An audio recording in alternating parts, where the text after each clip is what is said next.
Welcome.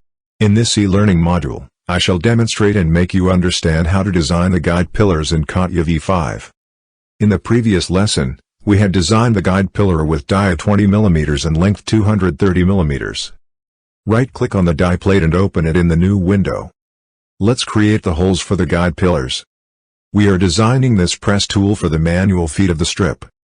We will design the guide pillars in the rear side so that the operator will not have any obstruction to feed the strip. Create a position sketch on the top surface of the die plate.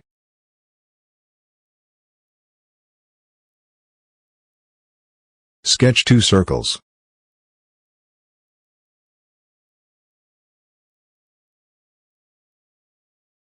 Create edge distance dimensions for both circles.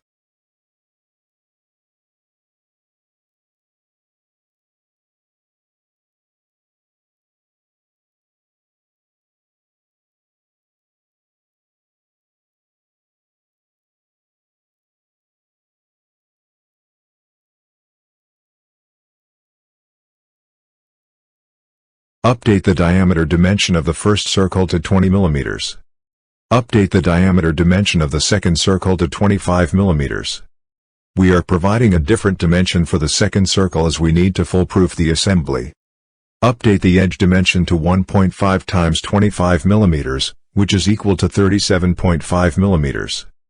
Update all other dimensions to 37.5 mm.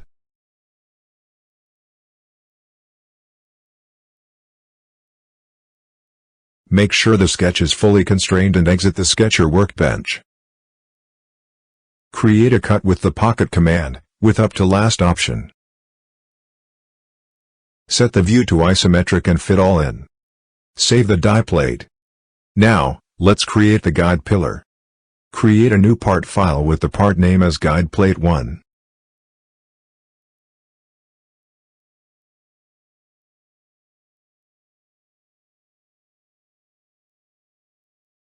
Create a position sketch on the top XY plane.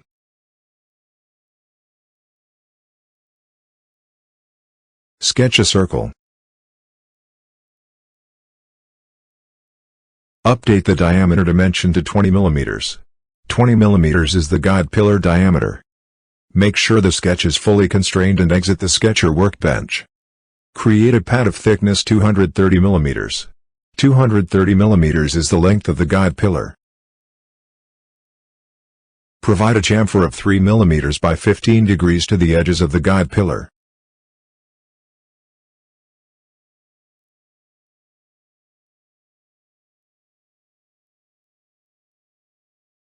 Reverse the direction if necessary.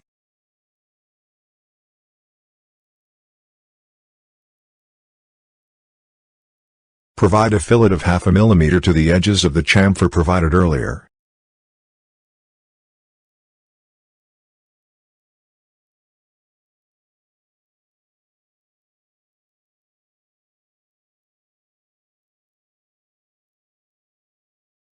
Set the view to isometric and fit all in.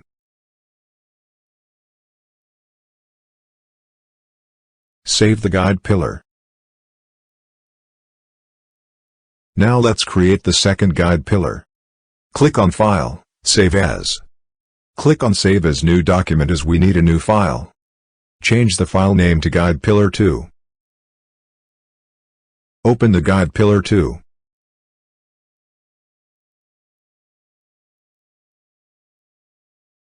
Update the diameter of the guide pillar 2 to 25 mm.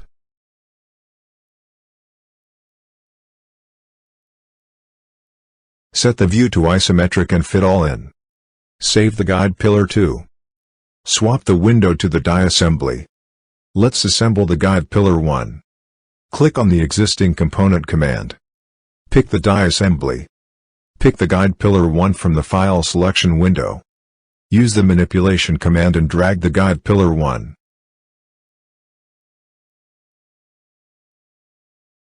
Provide a coincidence constraint between the guide pillar's axis and the guide pillar hole's axis on the die plate. Provide a coincidence constraint between the bottom surface of the die plate and the guide pillar's bottom surface. Update the assembly. Now let's assemble the guide pillar 2. Click on the existing component command. Pick the die assembly. Pick the guide pillar 2 from the file selection window. We have a part number conflict. Remember, we had saved as the guide pillar 1 to guide pillar 2. Hence the part number on the guide pillar 1 is the same as the guide pillar 2. Let's change it. Select the guide pillar 2. Click on rename. Enter the new part number as guide pillar 2. Click on OK. Observe the part number of guide pillar 2 got updated. Click on OK. Use the manipulation command and drag the guide pillar 2. Provide a coincidence constraint between the guide pillar's axis and the guide pillar hole's axis on the die plate.